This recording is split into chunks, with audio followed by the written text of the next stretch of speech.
ចាសួស្តីបងប្អូនទាំងអស់គ្នានឹងហើយឃើញខ្ញុំចិត្តផ្លែឈើអញ្ចឹងមិនមែនធ្វើស្រាកឡុកអីទេណានឹងហើយគឺខ្ញុំមកបង្ហាញពីទស្សនវិជ្ជាពីការធ្វើជីកំប៉ុស្តទឹកនឹងហើយឥឡូវទៅតាមដានទាំងអស់គ្នាតើមានអីខ្លះដែរបងប្អូនបានឃើញអញ្ចឹងចានេះជាទស្សនវិជ្ជាក្រៅឆាករបស់ខ្ញុំនឹងហើយខ្ញុំធ្វើវីដេអូនេះគឺចង់បង្ហាញបងប្អូនទាំងអស់គ្នាខ្លះអញ្ចឹងណាត្រួសចាហើយបើវីដេអូពេញបងប្អូនអាចចូលទៅមើលនៅក្នុង page រៀនដាំបានហើយខ្ញុំបានដាក់នៅក្នុងហ្នឹងហើយក្នុងនោះមានការបង្រៀនជាច្រើនមានការដាំដុះមានការធ្វើជីកំប៉ុស្តទឹកកំប៉ុស្តគោកហើយនឹងធ្វើវីតាមីនអីហ្នឹងជាដើមហើយនេះដែរគឺជាសកម្មភាពក្រៅឆាករបស់ខ្ញុំចាឥឡូវខ្ញុំក៏បានចាត់ផ្លែឈើដែលបំរុងនឹងធ្វើជីផ្លែឈើនេះមានដូចជាមានផ្លែចេកផ្លែក្រូចផ្លែសារីចាមានប៉មមានអីហ្នឹងផ្លែកន្ទឹមផ្លែអីហ្នឹងបងប្អូនទាំងអស់គ្នានឹងផ្លែល្មុតហើយនឹងផ្លែទលាប់ទៀតហ្នឹង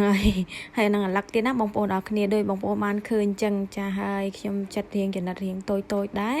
ហ្នឹងហើយផ្លែឈើទាំងអស់នេះគឺងាយនឹងលួយទេណាបងប្អូនយើងមានពេលយើងអាចចិញ្ច្រាំឲ្យម៉ត់ក៏បានក៏វាងាយឲ្យលួយឆាប់បានប្រើទៀតណាបងប្អូនហើយខ្ញុំចាត់រៀងប៉ុណ្ណេះគឺខ្ញុំអត់សូវមានពេលធ្វើវាចឹងណាបងប្អូនដល់ខ្ញុំធ្វើឲ្យឆាប់ហើយហ្នឹងហើយខ្ញុំអត់សូវមានពេលព្រោះខ្ញុំរៀងរវល់ដែរចឹងយើងចាត់ប៉ុណ្ណឹងទៅក៏ឆាប់បានហើយដែរហើយបើយើងមានគ្នាពី3នាក់អីក៏រត់តែល្អទៀតហ្នឹងហើយលឿនឆាប់បានហើយចឹងណាហើយផ្លែឈើនេះរៀងច្រើនដែរដល់អញ្ចឹងទៅយើងធ្វើរៀងយូរចាហើយយើងសិតតែថ្លឹងគីឡូថ្លឹងអីចឹងណាផ្លែឈើប្រហែលហ្នឹងយើងដាក់1គីឡូអីចឹងទៅចាដូចបងប្អូនបានឃើញអញ្ចឹងច្រាំដូចលេងវីឡុកវីឡអញ្ចឹងណាថាវារៀងហត់បន្តិចប៉ុន្តែសប្បាយហ្នឹងហើយដូចលេងវីឡុកវីឡដែរអញ្ចឹងចានេះឥឡូវចាប់ដើមពុះផ្លែអាឡឹកហើយផ្លែអាឡឹកនេះដែរក៏មិនអន់ដែរខ្ញុំទិញសិតរើសរៀងល្អប៉ុន្តែចិត្តមករៀងនៅរៀងពណ៌កាឈូកអញ្ចឹងណាប៉ុន្តែខ្ញុំទិញសិតតែផ្លែល្អហ្មងទិញយកមកហូបខ្លួនឯងខ្លះណាបងប្អូនអរគ្នាយើងធ្វើជីខ្លះទៅហើយវគ្គមុនខ្ញុំបានធ្វើម្សាដែរហ្នឹងហើយក៏ប្រើអស់អញ្ចឹងយើងធ្វើថ្មី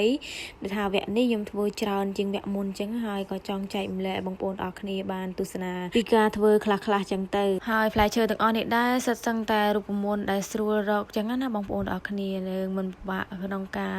រកវត្ថុធាតុដើមរណាឆ្ងាយបាក់រកទេហ្នឹងហើយនៅខ្វះមួយមុខទៀតចាគឺស្កររងូណាបងប្អូនអរគ្នាហើយវីដេអូមុនខ្ញុំបានបង្ហាញគឺថាមានបងប្អូនគាត់ខមមិនសួរអាស្កររងូហ្នឹងស្អីគេចាគឺស្កររងូហ្នឹងគឺឈ្មោះវាអញ្ចឹងហ្មងហើយគេធ្វើចេញពីស្ករអំពៅហ្នឹងហើយចេញពីកាកអំពៅណាបងប្អូនអរគ្នាហើយស្កររងូនេះដែរគឺថាបើអាសុតរបស់វាតែម្ដងគឺសម្ោចអត់រោមទេណាបងប្អូនចាបើ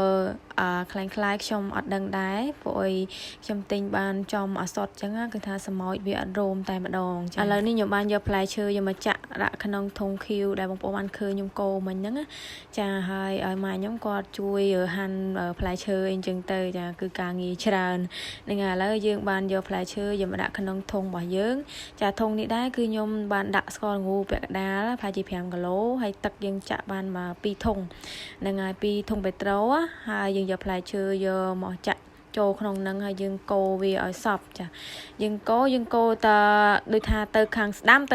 តែម្ដងយកអត់មានវិលក្រោយទៀតទេណាហ្នឹងហើយយើងកូរទៅខាងស្ដាំហើយបើថាទៅខាងឆ្វេងទៅខាងឆ្វេងហ្នឹងអានេះជាក្បួនក្នុងការធ្វើជីអញ្ចឹងហ្នឹងហើយឥឡូវគឺស្ករល្ងូខ្ញុំចាក់បានពាក់កណ្ដាលហ្នឹងខ្ញុំចាក់ថែមទៀតចាហ្នឹងគឺយើងដាក់10គីឡូក្នុងហ្នឹងហ្នឹងហើយស្ករល្ងូហ្នឹងគឺថាគឺល្អមែនតែនខាប់ល្អហ្មងហើយផ្លែឈើនេះដែរគឺថាយើងទុករយៈពេល1ខែកន្លះ2ខែអីហ្នឹងយើងអាចប្រើបានហើយយើងឧស្សាហ៍កូរវាបន្តិចណាបងប្អូនអរគ្នាបានយើងឆាប់បានប្រើឥឡូវឃើញថាផ្លែឈើរបស់យើងបានច្រើនមែនហើយក៏អត់ទាន់ពេញយើងបន្ថែមទឹកឲ្យពេញអញ្ចឹងណាដាក់ឲ្យពេញក៏វាមិនខូចជីរបស់យើងដែរហើយអានេះដែរគឺមេជីខ្ញុំដាក់3លីត្រឲ្យវាឆាប់បានកាច់ហើយមេជីនេះគឺខ្ញុំបានធ្វើខ្លួនឯងដែរហើយយើងគ្របថង់ឲ្យចិត្តជាការស្រេចទុកមួយអាទិត្យយើងកូរម្ដងហើយបើចង់ដឹងពីការប្រើអាចទៅចូលមើលនឹង page រៀនដាំបានមានព័ត៌មានរំអិតពីការប្រើនៅក្នុងនោះតែម្ដងឥឡូវវីដេអូនេះក៏ដល់ទីបញ្ចប់ដែរអរគុណបងប្អូនអរគ្នាជួបគ្នាក្នុងវីដេអូក្រោយទៀតបាយបាយ